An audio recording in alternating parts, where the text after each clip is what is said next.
the example of Muhammadur Rasulullah sallallahu alaihi wasallam. Did he ever hold anyone's past against them? Never did. Never did. Too many examples to list on here. Wahshi.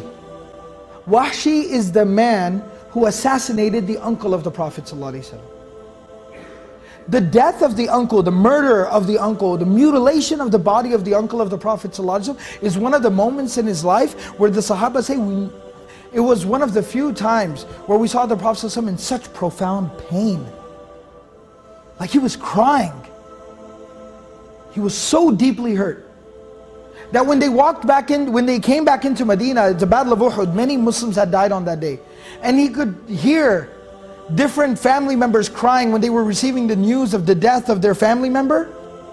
The Prophet ﷺ started to cry as they were walking into Medina, and he started to say, today there is somebody crying for everyone who's died.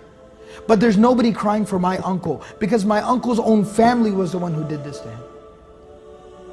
That's how much pain he felt. But the man who carried out the assassination, the hit on Hamza radiallahu anhu, Wahshi, not only does the Prophet ﷺ not hold a grudge against him, but the Prophet ﷺ is the one who is having letter after letter after letter sent to Wahshi. Tell Wahshi to become Muslim.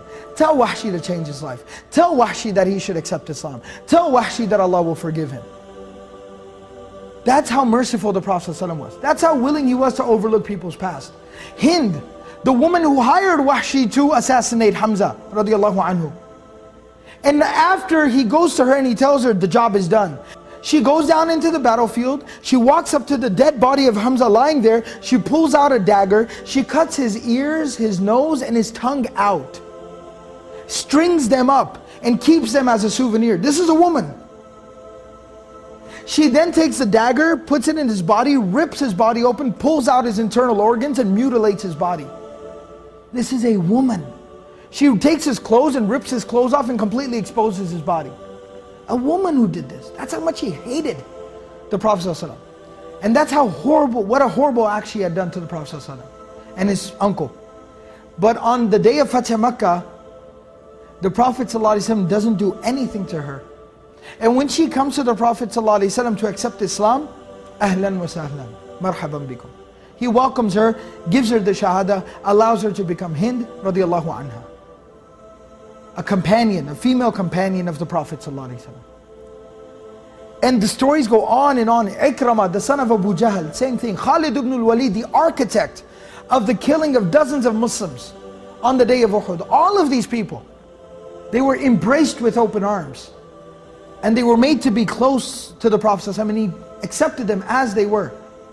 And that's not all, those are people that did something against him, even people who were just bad people in society. The Prophet ﷺ embraced him with open arms.